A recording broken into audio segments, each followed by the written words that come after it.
தென்மதுரை வீரனுக்கு என்னுடைய மாமனுக்கு தேக்குமர தேகமணி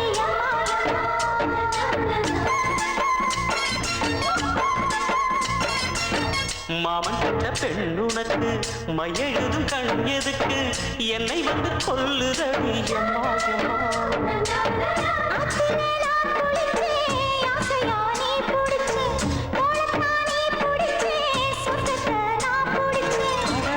ஒரு அங்குலம் அங்குலமாக நீ ஆசையில் முத்தங்கள் போட அதை என்னென்னு சொல்லுவேன் எப்படி சொல்லுவேன் நானே வணக்கும் சந்தனமே குங்குமமே நில்லடியோ